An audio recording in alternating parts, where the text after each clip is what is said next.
Hello and welcome to the Best and Worst Pictures podcast. I'm your host, Jake, and with me, as always, my co-host, Ian. You got it at the same time that time. That was pretty good. And joining us, as per usual, it was a little preemptive. I feel like it's never going to line up if you try and do that. What is this show, you might ask? Well, every other week we sit down and watch a Best Picture winner, and we determine one of the best or worst pictures compared to the other winners. And this week we're discussing the 35th Best Picture winner ever, which is, of course, none other than the hit cinematic classic Lawrence of Arabia. And to top us off, Ian has collected some fun facts about the film, which Joker and I have not heard at the time. So, Ian, take it away. This movie actually has very fun facts. Of course. This is Lawrence of Arabia, distributed by Columbia Pictures. 94% critic, Rotten Tomato. 93% audience on Rotten Tomato.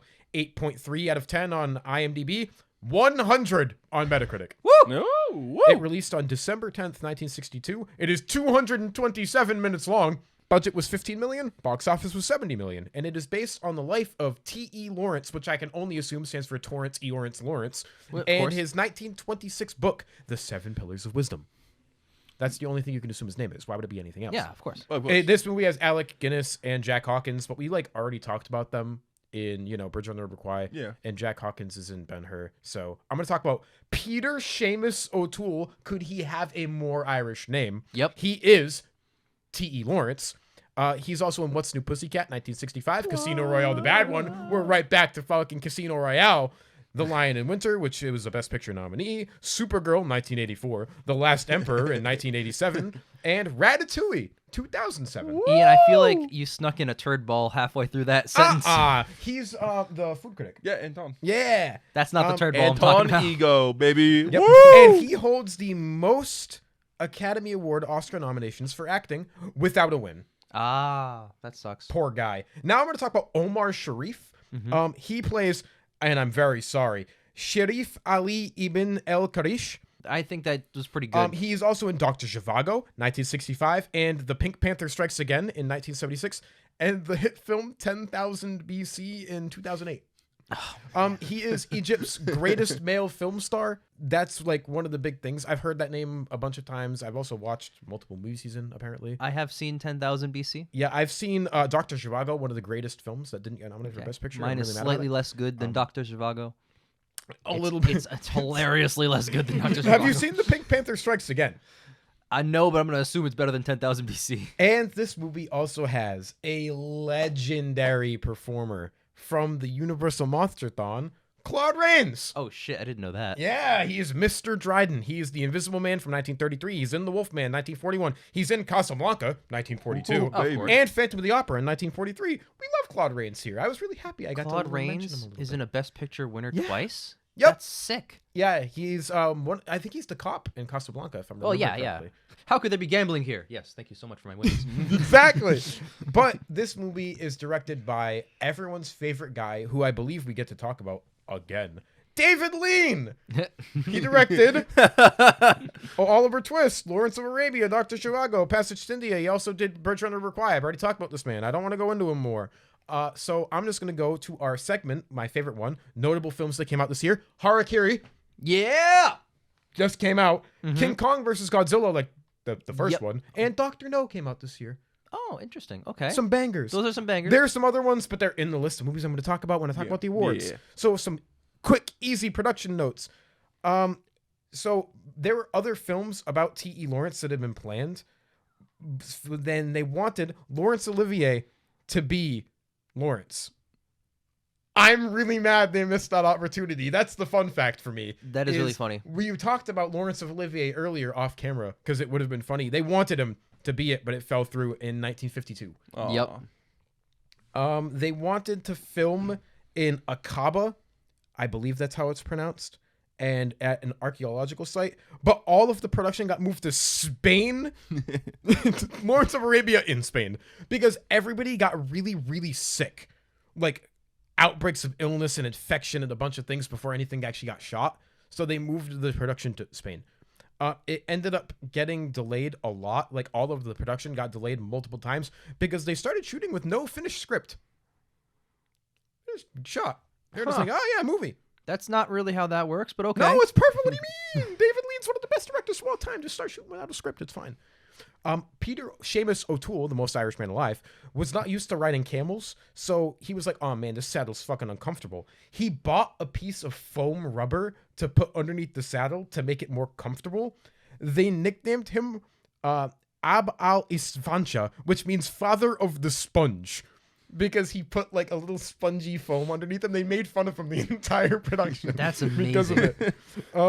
O'Toole actually almost also got killed by one of these camels because he fell off, and what ended up stopping him was the camel he fell off of stood over him, so he didn't get stampeded by the other horses and camels and stuff. Okay. He hated riding them, but he ended up getting his life saved, which, fun fact, mirrors real life. The real Lawrence of Arabia almost got killed in one of the battles that is portrayed in the movie in 1917. Oh my goodness.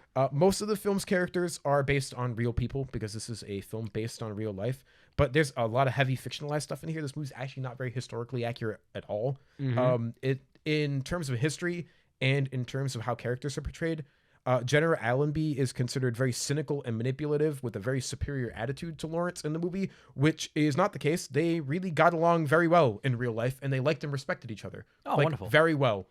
And Auda Abu Tai is a man interested only in loot and money, but he actually, that was the first reason that he joined in real life, but he ended up really believing in the cause of Arabic independence, and they only portray him as like a greedy individual in this movie. Sure. Okay. Those are actually all the production fun facts. The movie doesn't have a lot of production notes. We're going to go straight to the awards show where it got 10 wins. Wow. Just kidding. 10 nominations, 7 wins. I was going to say. Backflip. 10 wins, 7 nominations.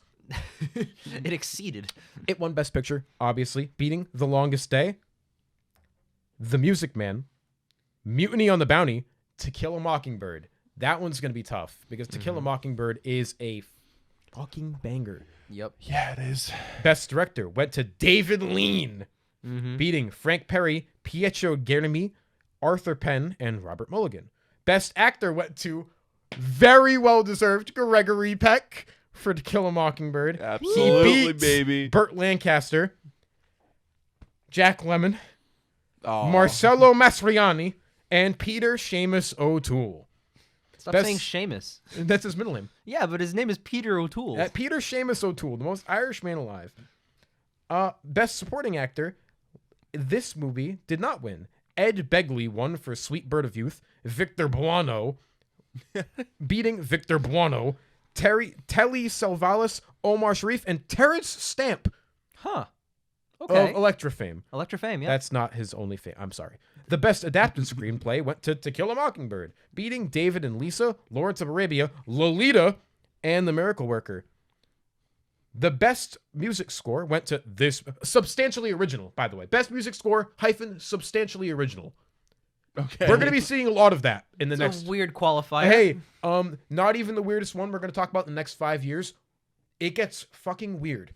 Okay. I think they experimented with the names of the categories. Lawrence of Arabia won that, beating Freud, Mutiny on the Bounty, Taras Bulba, and To Kill a Mockingbird.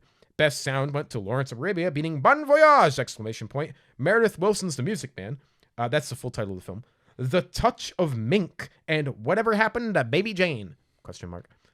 Best Art Direction, Color, went to Lawrence of Arabia, beating Meredith Willson's The Music Man, Mutiny on the Bounty, The Touch of Mink, and The Wonderful World of the Brothers Grimm. Best Cinematography, Color, went to Lawrence of Arabia, beating Gypsy, Hatari! Mutiny on the Bounty, and The Wonderful World of the Brothers Grimm. Best Film Editing went to Lawrence of Arabia, obviously, beating The Longest Day, The Manchurian Candidate, Meredith Willson's The Music Man, and Mutiny on the Bounty. That was a lot. That was a lot. That was a lot. Fun award night notes. There's just like maybe 2. During the pre-production of this movie, they were unhappy with the original screenplay, so they asked Robert Bolt to rewrite the entire script, which is why they were shooting without script for most of the part. Bolt ended up finding out the script was like lacking in good dialogue and character depth. He rewrote the entire script basing it off of the book, and on top of that, they didn't give the other guy a co-writing credit because he was blacklisted. We're talking about more Hollywood blacklist. He ended up getting the blacklisted writer, which was Michael Wilson, boring name, They ended up giving it to him in 1995. They ended up giving him Oh, that's good. a co-credited Oscar. Okay. The best actress.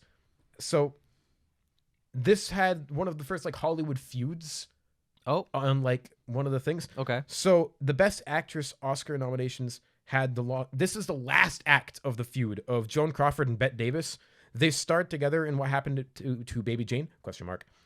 Davis was nominated for her role as a fated child star, and Crawford was not. And then Crawford never got another nomination ever again, Get fucked. Ooh, I believe. got him. She told the other nominated actresses that weren't there that she would accept the award for them. And she ended up accepting the award. Davis never starred in any major role ever again, not Joan Crawford. So Davis didn't win after that beef. Joan Crawford accepted the award for someone else, and then Davis never took another major Hollywood role ever again. Dude, that's some beef. And that's it.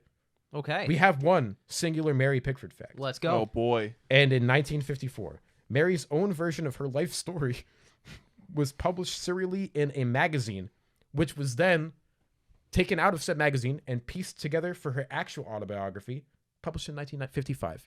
So she essentially got two separate profits for her own autobiography.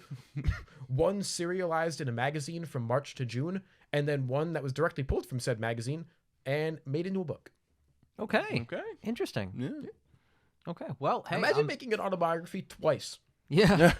Well, hey, here we are, ready to watch Lawrence of Arabia. I'm very excited for this movie. All right, Metacritic 100 Yeah. was what stood out to me. Normally they're I- low. I'm cautiously excited because I know there's a Brown face, Alec Guinness. Yep, we'll talk about it after. It's gonna be another Ben-Hur where it's like this movie's perfect except for that, you know, that elf. This in the room. movie, I feel like it's gonna have the same thing. We'll be like, wow, what a nice, amazing, really long, Blackface. epic, and then brown face. And then every single time we say there's brown face, and then every single time we say, well, what are you gonna do? And then every single time we say, well, you could just not do it. That's what we do every time. How about you cast a brown person? Listen, you can have Alec Guinness in the movie as a white guy, and then cast a brown person as the brown guy. Yeah. Yeah. It's really easy. Yeah, if you really like Alan Guinness that much, then fucking use him. Just That- not as that. That was the one thing that 2016's Ben-Hur did objectively better. Yep. They have Morgan Morgan Freeman. Freeman is actually black in real life. Yep, and that is one. Still the not, only, still not the right race. no, still wrong. I'd like to. but Close enough. it's still It's objective. better than the white guy painted. Sure, but we're not perfectly there yet. Is what I'm trying Yeah. to get. It's get still- I'm gonna make a Ben-Hur movie where I actually cast a human being from the Middle East. Rami Malek, Boom. Middle Done. East. He's Egyptian. There you go. Done. Also, don't reboot Ben-Hur. I don't know if you. I'm can doing it. touch it. It's only gonna be an hour and a half long too. Woo! God, that Easier to sounds great. digest. All right. All right, let's go watch Lawrence of Arabia. Let's go. Woo! Woo! We just watched Lawrence of Arabia. How are we feeling?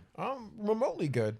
Remotely? Yeah. All right. Yeah, it's pretty good. good. It's good. I think we all enjoyed it here. Yeah. I have my notes. I don't have many notes. I have a pretty decent amount, but most of it's pretty clear and concise. Let me just say, 100% what I kind of expected. What I got Yeah. when people said it was like Ben-Hur levels of good. No, I agree. it's good. It's a good movie. I would agree with that. But even if we're talking like other movies that came out this year, like I don't know, To Kill a Mockingbird. I think To Kill a Mockingbird's a much better film. Absolutely. I would agree.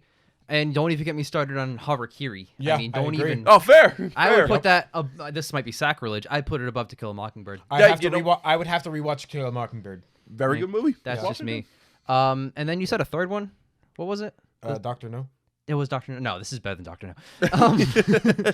But yeah, no, Lawrence of Arabia is pretty great. It's not up there with Ben-Hur or River Kwai. It's not one of my top upper echelon best pictures. Yeah. But I will say it's It's pretty good. solid. Yeah, I don't think it's bad at all. It's good. I thought it was really good. It starts kind of slow. Took me a while to get into It it. did start very slow. Yes. I think pacing is a really pacing is one of the issues I have with the movie. Mm-hmm. It's not very paced. It's not paced super well. It's too long. This movie could be cut. Yeah. It does I not mean, warrant every minute of its runtime like some of the other ones. we absolutely said that. Like while we were watching the movie, we were talking about all the just the scenic them walking across the desert. That didn't really need to be in there. Yeah. It doesn't I even think you can add have much. I think you can have some of it, but like there is an excessive amount. Yes. I would say that most of that was very enjoyable. I like the atmosphere that it created by doing that. Oh, it definitely creates a good atmosphere, but there's also a lot of other atmospheric shots that are A, gorgeous, and B, shorter and B-roll that also do similar things. Yes. This movie might have some of the best establishing shots ever. It's gorgeous. Oh Like, my lord. wow. Like, you watch, like, Dune this year, and you're like, wow, that's so impressive. But then you watch Lawrence, and you're like, oh my god. That's For so a second, I impressive. thought you said, like, when you said Dune this year is Yeah, like, Dune 1962. it's No, like, wait no. a minute, we're not there. Like, a movie so modern and recent as Dune does, like, Yeah. amazing shots like that. But this is, like, this is top tier where for it came sure. from. Gorgeous. You know what I mean? Absolutely gorgeous. Yep. There's a lot of beautiful set work. I think they blew up a train. Like, They did. They blew up a train. I think this movie, set-wise, costume-wise, production-wise, fucking flawless. Oh my Yes. god, just choreographing all the like Yep. horses running and camels running scenes where everything's just Gorgeous. swirling. Just bonkers. Yeah. Super impressive. well edited, super well shot. Like, so many gorgeous shots. Really good. Like, even with the bicycle scene in the beginning where he's riding the motorbike, going through, and they do like the first person swap back. Really, really well edited. Really well shot. Like, David Lean, I cannot express all of my love for his style of directing. Mm-hmm. He is a phenomenal director. And Dr. Zhivago, which didn't even win, we're going to talk about that in 1965 when it should have fucking won, because Dr. Zhivago is amazing. Mm-hmm.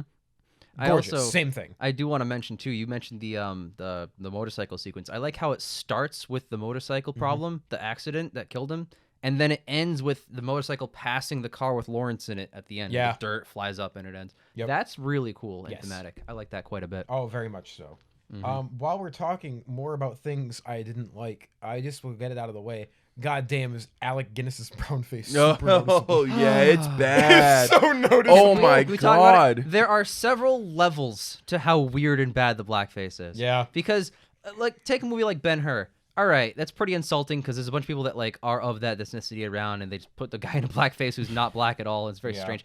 This one, that problem persists because there are also actually authentic So ethnic many. people Yep. that are actually of that ethnicity and race Yep. there. But also, there are varying levels of his blackface from scene Yeah, to scene. it doesn't look like it keeps continuity. If doesn't. you're going to do blackface, at least make it continuous. There's some scenes where you can see like the white starting to show. Yep. Like Yeah. at the ridge of his head. It's so fucking bad. I think they did it based on the setting because, like, if it's outside, they really jacked up the darkness to compensate. But if Yeah. it's inside, they like toned it down. But you can notice. It doesn't work. It doesn't work. It No, it's doesn't- blackface. It doesn't work. Okay, yes, absolutely.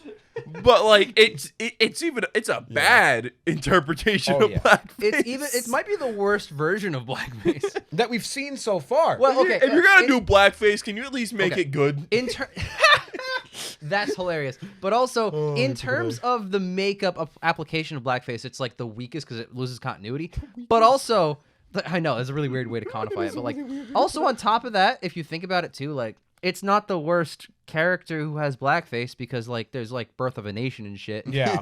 Like where they're just caricatures. Like Yeah. at least Alec Guinness has like some character that isn't this really simplistic person. Sure, and he's behind not playing like a bad He person. is a really good character. He is. Like, He is. all the characters in the movie are really good. But his accent too. His accent is- not convincing. it's not great. It's not like a bad accent, but it's not right. Most You know of the what I mean? time, it sounds like he's just doing Alec Guinness, and Yeah. then maybe he'll spurse a little bit of accent into her. Yeah. It doesn't work. I actually, surprisingly, Alec Guinness might be the weakest main actor in this movie. Which is weird to say. Very That weird is to weird to say. think about. You're right. I do want to note one thing. The editing is not flawless. When it's nighttime, it's just daytime painted dark. Yes. Really bad. Yeah. That's not editing. That's more like production, you know? That's in the editing. They had That- to edit you that do- to be Yeah, dark. but if do they that, need that shot for the editing room and it's No, only but there with like the when sky, you look, okay, when it's fucking black and you look in the background and, you can see a that it's, like, fucking bright. you Yeah. see a blue cloud, bro. Well, yeah, but what I'm saying is like if you're editing the movie and that's the only coverage you have of that scene,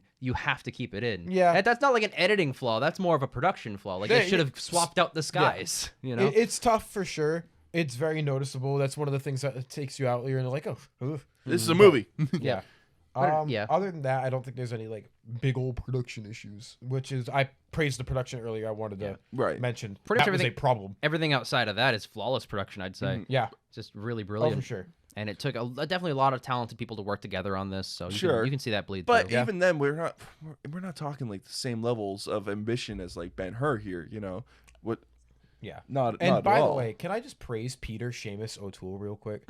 Because god damn, was he really good. Yeah. He had so many good lines, so many good deliveries, so many the faces that he made where after he had to kill Gassim, like he looked haunted. Yeah, it's He super looked haunted. unnerving. Yeah, it really is. And he's like, I kind of enjoyed it. And you can see that he enjoys it later on when he has the take no prisoners side and he like revels in killing everybody. Mm-hmm. It's massively strange and like grotesque. Mm-hmm. Lawrence's character arc is really well done. Lawrence's character arc is really well done. Still felt white saviory, which is Yeah, a problem. That's a problem with the Now, movie. to be fair, It's because of how he views himself as like a god amongst men to these people, and some of the lines that other people say to him about the people that make them seem like quote ignorant savages. If I could dive but- into that a little bit, I think that's just those are elements of the movie. That's like, for example, Indiana Jones 2. That's white savior. The white guy shows up. They need saving. He saves them all. The movie Yeah. ends. This is a lot more complicated and nuanced. It's than definitely that. complicated. Still feels like it. no, to be fair, they literally bring up the fact in the movie that he's acting like a savior. Yes, Right. Like, they do. and making fun of him. Yes. Mhm. Like the scene where they're about to go into town and he's like, oh, I'm invisible to these people. They won't be able to tell. Just give me your dirty clothes. Like before that, he's like, he's going to get himself killed because he thinks like he's so high and mighty. Mhm. Yes. It's like, Yeah. yeah. So I think he's just full of himself. I don't feel like he had. Jake, you mentioned earlier when we were talking about it when we were watching the movie a little bit. You were like, well, if he gets what's coming to him, he never really does get what's coming to him. Well, the movie very much goes out of its way to criticize Lawrence himself. Like when he's saying like no prisoners in honor of what the dead guy just said before he died. Mm-hmm. When he's saying that kind of stuff, he's like bloodlusted as vengeance from being tortured by them. Yeah. So when he unleashes that wrath, after that wrath, you see that regret in his eyes. He's like, oh my god, I fucking got caught up in this shit. So like there's a lot of layers to that, like as a character. Yeah. Parts of the movie, sure, white savior Yes. quote, I but didn't say fully. I said white saviory as well. I would say that like the movie itself does not fall into that trope as a whole of Yeah. being white savior. Not the same way that other movies have, like Sure. the one I mentioned. Yep. But I do Oh, for love sure. the initial characterization of Lawrence as well, where he's like both really smart but also really insubordinate. No, I don't think I'll do that. Yeah. Lawrence, bro, come on. Yeah, it's fantastic. And I love that journey. Again, the character arc as he goes Mm-hmm. through all the motions of like ending up at this super low point after he's been tortured, and the wrath he unleashes after that. Like he's gonna launch a freaking war attack on them. War crime. War crimes. Nothing but war crimes. Lawrence And- commits multiple war crimes in this movie, in Yep. like multiple scenes. Yeah, he Yeah. does. I really do like Nuts. that. I like that a lot. I love war crimes. Sorry, I'm kidding. I'm kidding. I'm kidding. One of the things that I really do like is how it's kind of in that scene that you were just mentioning with the No Prisoners. He had like a devil on one shoulder and an angel on the other. Mm-hmm. Sharif is telling him, "Hey, we just need to go to Damascus. This isn't what we're doing. This is not part of the mission." And the other guy's like, "No prisoners," because he's the guys that they hired. They don't need the ordinary men. It's his friend versus his mission, and like the sanctity of his quote godhood and like being above ordinary, above other people. I didn't think of it that way. That's really interesting. Yeah, I saw that and I was gained like, that's respect really for that scene. interesting. It's a great scene, and I really like Auda as a character as well. The Hasawit, I believe, Mm-hmm. people that he hired earlier on in the movie, really good character. Not accurate to real life, but still actually a really good character in the movie regardless. Yep. Because he does end up coming back. And it's good. Mhm. I really like that character. I like Sharif a lot. Sharif played by Omar Sharif.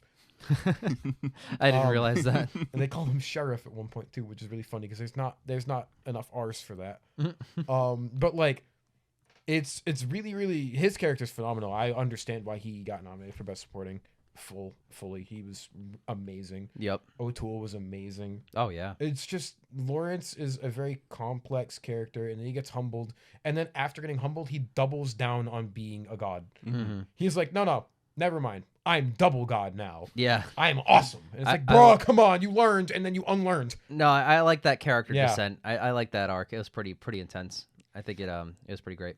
Yeah. But for yeah, I would say this movie is really strong. It's one of the top tier best pictures, but it's not like top like it's not one of the top 10. I would say yes, top 10, but lower part of top 10. I think this is one of the first times I ever watched like another movie this year. Like, where I'm like, oh, this one should have won. yeah, I've seen a Oh, I couple see what you're saying. earlier like that had that from like the way earlier ones. yeah.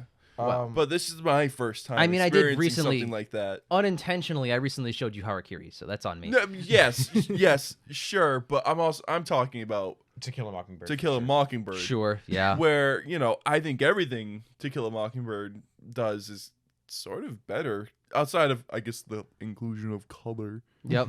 And I guess scope is lower, but Yeah. it's a small town. Mockingbird tells the story it needs to. It tells the story it Mockingbird needs to, definitely and tells it the story does it it. needs It does it well. It gives you a good lesson at the end of the day. Mhm. It's paced better too. Oh yeah, absolutely. That movie has really It's good it's more digestible, and like the lesson you learn is just great. Yeah. The Mhm. lesson you learn in this movie is good, but I think it's a little bit muddled by the length Yep. and by some of the choices they Mhm. made with the script. Yep. You know what I mean? Oh yeah, absolutely. And that's okay. It's okay to have, because overall, this is a movie that should be classified as a really good Best Picture winner. It is. It's Like, great. Yeah. Even though it's not even the best movie that comes out this year, in my humble opinion, of course, Mm-hmm. that it still is better than a lot of the ones that we've watched. It is. Again, that goes without saying. Upper tier, yeah. Yeah. The upper And- echelon of those. I also really, really appreciate the fact that there are a lot of really good character choices in this movie, regardless of historical accuracy. Like, you guys remember the scene where Lawrence goes back after and he brings the kid with him, which he tragically has to kill later on because Yeah. the Geneva Convention him. Mm-hmm. Mm-hmm. They would torture the shit out of that. Because they both knew that he was going to get tortured. Yep. So. There are no quote quote war crimes from the Geneva Convention against rebels. It doesn't count Mhm. apparently, which is not the case now. But regardless, Yep. after he went back to the base, Lawrence purposely kept on like the desert-y clothes that he had because Sharif told him that when you go back, you're gonna put on your trousers and talk about all the ignorant savages and talk bad about us. Mm. And he didn't do it on purpose. He cared. They had a lot of really good moments together, and there's like a lot of like quote quote gay tension unquote in between. I saw a couple articles and I'm like, oh, let me see if I noticed that. I can see it. I don't think it's necessarily like overt and on purpose, but like I can see where people are coming from on that. This is definitely not on purpose. For Like- like 19, what are we at? 50? 62. Oh, 62. 1962. Yeah, People were gay definitely in not on 1962. purpose. Yes, Yes, but the directors weren't including it. Dude, gay wasn't invented until the 80s. Let's be that's real. true. The gaities, The if you would. Yeah, I really, really liked Lawrence and Sharif's thing, like their friendship. They did care about each other, despite the fact that Sharif was actually terrified of Lawrence because Lawrence had bloodlust every time he did anything. Yup. It's really, really interesting to see like that dynamic. It wouldn't have thought that he would have been like a generally bloodlusty character until he killed him the first time and was haunted. But he wasn't haunted because he killed someone. He was haunted because he enjoyed fucking killing someone. You're right. And that thought alone scared him. And Yeah. that's such an interesting character to me. It is like, a really interesting. like they character, for sure. inherently like they don't expect to like it, but then they do, but then that is what's scary to them. Yeah. That's cool. That's really, really And interesting. when he's talking to Jack Hawkins' character about it, he is genuinely just like, I enjoyed it. And like you could see it in his eyes that he is like, I hate myself. Yep. I mean, there are even hints of that. Like when he is shooting him, what does he shoot him like 6 different times at Yep.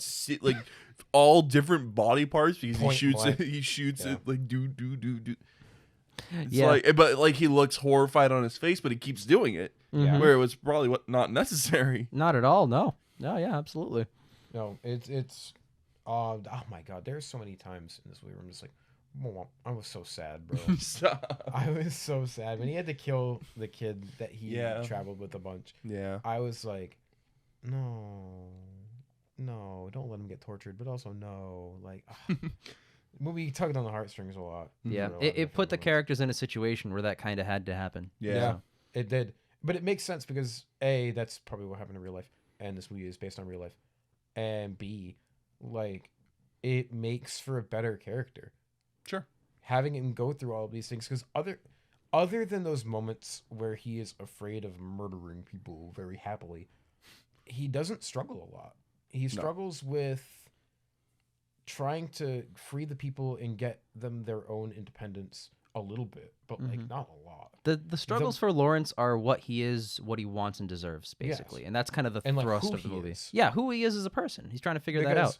if he's not having those moments of struggle in that group, this movie's infinitely boring Right. because he's just succeeding over and over again. And like in comparison to like a coming of age, you don't know who you are at the start of the movie, and you learn who you are. Whereas he had a fair idea of who he was at the start. He's like an egotist kind of guy at the start, and he unexpectedly learns more about who he was. Yeah. Which is a really interesting way to take that character and direction. So 100%.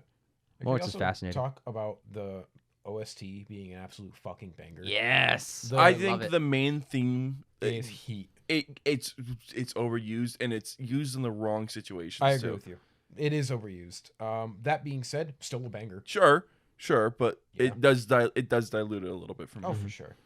To compare it with a movie that came out that same year, Harakiri's soundtrack, while being heat, was used in the perfect places. Every Yes. time. Where, like, Oh yes. Whenever Oh. it's like it's dead silent while they're talking, and then he says a revelation like "Motome was my friend's son," and then you hear the "wow wow" as like it goes to everybody's eyes, like "Oh Yep. shit!" It's like really good. Yep. I feel like you're right, Joken. This movie did not have that level of precision when No. placing the Yeah. soundtrack. No, you it know? didn't. Yeah. So I will say that. It's like the Polar. It's like the Polar Express, Express. where Shut the the Polar fuck Express up. plays the theme like every 5 minutes. It's not that bad, but that's what it reminds me of. You That's know. so funny. You know, Lawrence Arabia is a lot like the Polar Express.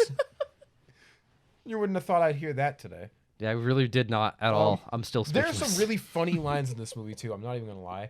Like, Oh, I know yeah. this is like a serious war movie, but Alec Guinness telling Jack Hawkins, "You have lied most bravely, but not convincingly." What a good line! like so good. Guinness's character, what, Prince Faisal, I Yes. believe. Yep. Fucking awesome character. Blackface, sad. Character, great. Yeah. Like, fuck, man. Top tier. Top tier. Top tier. It's just sad that the accent just wasn't there. They should have just had A a person. person of color Wow. that can do that accent. Damn. You think? Like, I'm not gonna lie. Like, if you want Alec Guinness in the movie, man, just like make him a character that Yeah. isn't. There are plenty of English characters in the movie. Yeah. Like loads. You could have replaced Hawkins with him. You could have, like, they paid Hawkins a lot of money because he didn't want to do more epics. Like, he didn't want to do an epic after Bridge on the River Kwai, and they're like, "We'll give you a lot of money for Ben-Hur," and he's like, "Bet." And then they're giving him money for another epic in this one, and he's like, Yep. "Yeah, Yeah, I'll why do not? it." Like, That's so funny. it's the David Lean effect where he wants his two guys, Jack Hawkins and Yep. But you can Yep. still have both. Alec Guinness. You can work them in. And Omar Sharif, because he also directed Dr. Drago. And Sure. Omar Sharif is in that movie. Like, it's definitely a directing masterclass here. Mm-hmm. And I understand, again, we always talk about why did this movie win? It won because it's a epic tale of biblical proportion. Like, it really is. Yeah. That being said, definitely not perfect. It's the weakest of the three epics we've had to watch, like, recently. Kwai is better. Ben-Hur's better. Yes. This movie Oh, I isn't agree. bad by Oh any yeah, stretch. if you compare it But to two both- of the best movies ever, then Both yeah. of those two movies. This You compare it movie's to the also best movies both ever. of those two movies and this movie are also considered some of the best ever. That's Yep. the issue. This movie is compared with them because it's held on the same pedestal by a lot of people. It is. And I think this movie doesn't do as much with its runtime as those two do. I agree. It's a really sad thing to see too, because this movie is hyped up as one of the best. And ever. it's not like it's not a severe disappointment because it's still a great movie. No, at the absolutely end of the not. day. I still enjoy this movie very much. Yeah. And to actually kind of get into that, I would give this movie out of 10 a 7. That's Yeah. my very reasonably Okay. decent score. That's good. It was bordering on 8 for a while, but Ian, like you said, I did feel the runtime at a lot of points. Mm-hmm. I mean, we had to pause it before the intermission because we were over halfway through and we had to leave and get food, obviously. Yeah. But literally, the intermission was like another 15 minutes after that. So it's like, well, Yeah, we're dumb. We didn't know. but that kind of goes to the pacing of the movie's point where it's like, well, it is Yeah. what it is. 5-minute overture, 10-minute intermission. Like, Yep. if with those things, the movie is about 3 hours and 32 minutes long. Still too long. About Still Yep. too long. I think this movie could be a brisk 3 hours, and it wouldn't be missing something, and it might even be more concise. I was I about to think say, this movie- it feels like there's like an 8 or 9 in here that's like 2.5, maybe It's trying 3 to hours. break through. It's not. Yeah. I'll say like 6.5, maybe. Yeah, I'll stay. No, you know what? I'm going with a 6. Okay. I'm going with a 6. I'm going to be the highest of the three of you guys. I think it's about an 8. I'm teetering between 7 and 8, but I think it's on the higher end just because of a lot of the production value things.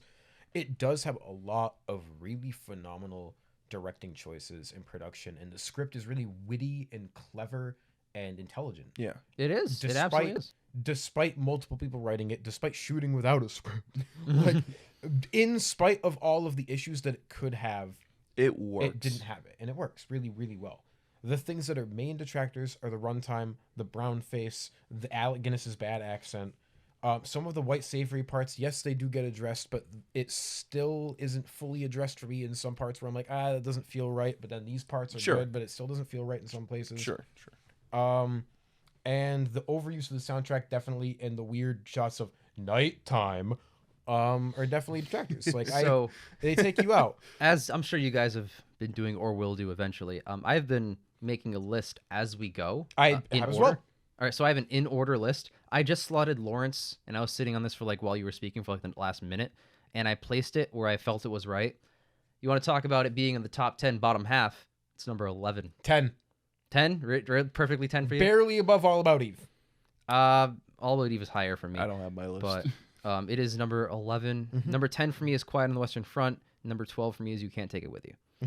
This is a great, again, it's a really strong movie. Yeah, I love watching very, it. very I would strong. happily watch it again. Oh, for sure. While doing something on my phone during the boring parts. But Yeah. I think it's a really strong movie. It's a solid time. I think a solid 8 is pretty good. Maybe it would go low. I'd have to rewatch some of the stuff, reanalyze some stuff. Sure. And maybe I could go higher too. I'm like hesitantly picking a 7. Yeah, exactly. It's between 7 and 8 really in my head. But so. A for 7 me- average isn't bad. Yeah, it's No, not bad at at all. all. Yeah. I'm yawning. I'm sorry. We just watched a 5-hour-long movie. We did. It was Yeah. forever. Favorite's Bridge on the River, and my least favorite is GG because it's offensively bad. My favorite's Bridge on the River. My least favorite is Cavalcade. Because it's offensively bad. Man, okay. I think last time I keep swapping back and forth between these. So I'll just Yeah, I told you had to pick a definitive number one. Mm-hmm. I Apartment remember. or what? Apartment or what? Casablanca. Casablanca? Okay, Apartment or Casablanca? So my worst is GG. GG because Sure. it's defensively bad. Yeah. Yep. What did you give it? A 5? A 6? Maybe a 7? Oh, thank heaven. Thank heaven. Thank heaven for those scores. Thank heaven for little scores. I fucking hate GG, bro. You didn't answer the question real quick. I know I'm trying to ignore it. I guess I'll just say Casablanca. All right, that's fair. My It's a favorite is masterpiece. Tom Jones. And Casablanca's a What's masterpiece. new, pussycat? That came out this year. Whoa. All right. All right, guys, catch you next time for Tom Jones. Oh my god. I don't know what it bro. is, and I still don't before I we start googled recording. the fun facts and don't know what it is.